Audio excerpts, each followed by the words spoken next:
Hey everybody, Armoured Pants here, and I have another video for you. This time we are looking at the Tier 9 British tank destroyer, the Conway, and as always we will have a complete guide for you. Also important to note is that this is a gold giveaway video. It's important to note. And there's going to be a question at the end. So firstly you put in your in-game name, the server that you play on, and then you need to answer this question. How many kills does the Conway get in this game? So put in your in-game name, server you play on, and the answer to the number of kills. And this is a real tank. It was prototype, which was developed and then cancelled in 1951. And it is basically part of what later became the FV4004, which we have already reviewed. So let's have a look at the tech details of this tank. So in terms of setup, I would run T, improved fuel, and pudding and T. That will max out your performance. I would also run gun rammer, supercharged, and refined gun, although calibrated shells are an option, and we'll discuss why in a second. It has a 5.5 inch gun, which is a 140mm gun, so it's big gun, big caliber. Reload is 12.6 seconds with gun rammer. If you run calibrated shells, it goes up to 13.6 seconds, so you're going to lose a second.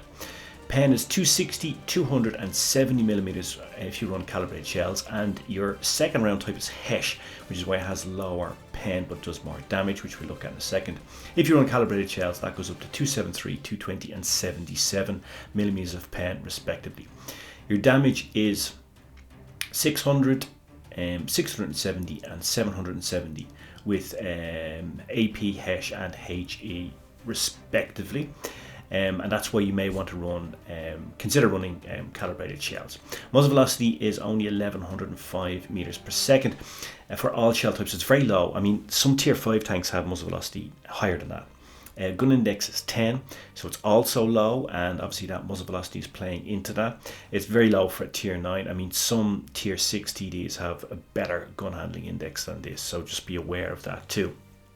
So it's quite limited in that respect. You need to be very careful with your shot selection and shot alignment. However, mobility index is 3.7, which is really good for TD. I mean, generally a TD that has anything over 2.5 is really agile. So this is very agile and mobile, and you're going to see that in the gameplay. This TD can really get around the map. And it can really go support the meds, go support the heavies, or get into that sniping position very quickly. Concealment numbers are pretty good too for a British TD.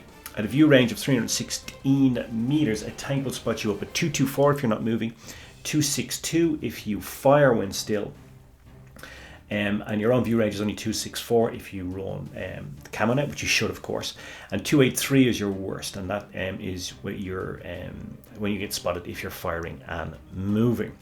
In terms of the armor profile, which we're going to have a look at now in a second, yeah, well, as you can expect in this line, it doesn't really have any.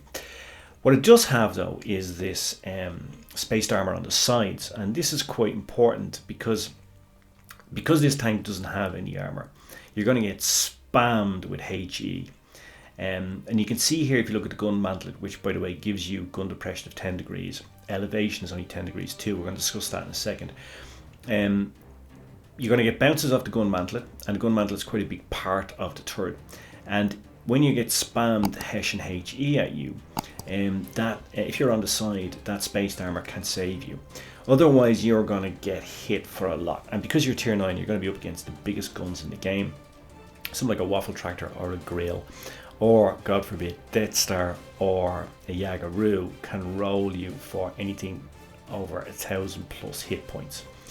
The tank, as we said, is agile, has good mobility index. It does 40 kilometers per hour in forward and 15 in reverse. So it's this is also very good, which is also contributing towards that really good mobility index score. In terms of tactics, yeah, well, it has no armor, right? So unless you're lucky enough to get hit in the spaced armor or the gun mantlet, you're going to get penned every time.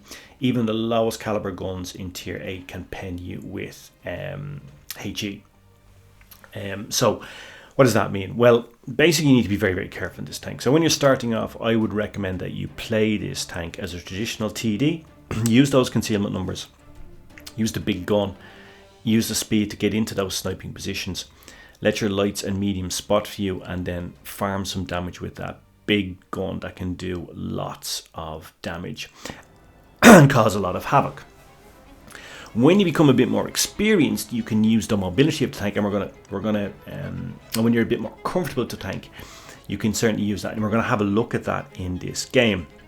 This is a mastery game. It's on Newbay, and you can see here that we are going to use the mobility of this tank.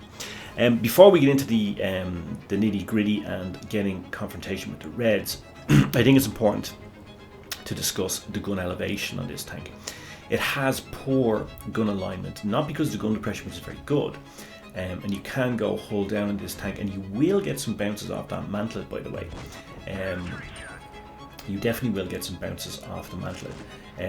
Surprisingly, a lot of bounces, by the way, which are always a bonus in a tank which has such light armor as this.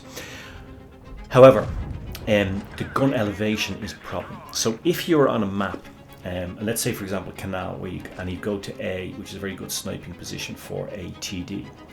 When you're on the hill behind A, it's very difficult to align shots because the gun elevation is so poor, and you're going to find that you keep having to move around to get your gun alignment, and that is a problem for a TD. You know, a TD should be able to fire from most sniping positions. This tank can't.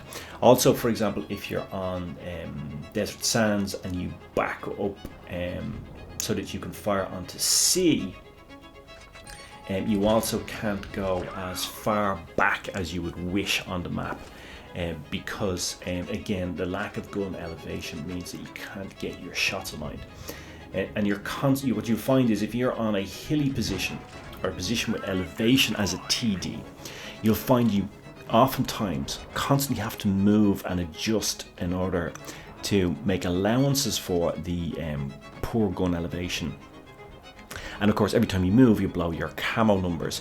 You blow 42 meters of concealment of camo numbers. So that is definitely a disadvantage. Please be aware of that. You need to play to those. Limitations. But you can see the gun on this thing, particularly at close range, where the muzzle velocity is not such a big issue, really does deliver. You can get big rolls. One thing though to bear in mind is that if you're not familiar with playing HESH, your Pramo is HESH, and it has less pen but does more damage than your standard AP round. So your biggest penetrating round is your AP round, and that's why some players want to run calibrated shells to get that extra pen on the AP and of course on the HESH. The HESH is going to give you an extra 100 damage points when the pen's obviously there. It didn't pen. Actually, during the course of this game, when I was trying to pen that Conqueror, I actually couldn't remember if it had, I hadn't played a Conqueror for quite a while, I couldn't remember if it had spaced armor on the sides or not, but it definitely doesn't on its ass, as you can see there. Boom, Frodo round, straight up the ass. And just like the little hobbit, he's had his ring destroyed. In for the last kill here, and we're going to just put an AP round into the turret of the K91. Game over. And then of course the answer to the question that we asked is 7 kills, Resonate badge. By the way, on the topic of Resonate badges, I'm sure most of you have got one at some point, but it's very unusual these days to get one at such a high tier. Firstly, because you're playing against much better players with much better tanks, but secondly, the players on your own team are usually better. Of course, that's not always the case, as we know. The players on your own team are usually better, and usually one of them or two of them gets at least 1 kill. So getting a Raz medal at tier 9 and the higher tiers is very unusual, I have to say. So I think this is quite an unusual game in that respect. Mastery badge delivered. Could have done more damage if a couple of those HESH rounds had penned, but again, as I said, I wasn't entirely sure what happened with those rounds on the Conqueror. Now, I think overall this is a very good TD. You will enjoy playing it. Those of you who like the Waffle Tractor will enjoy this, but just be aware of its limitations. Gun elevation, and of course its lack of armor, which is really poor. You need to be very aware of that, and if possible, try to avoid being hit. Stay in cover. Anyway guys, overall it is an excellent TD if played to its strengths and that you've avoided the weaknesses, and I hope you found this useful and enjoyable. And now I guess all remains for me to say is, as always, pants off.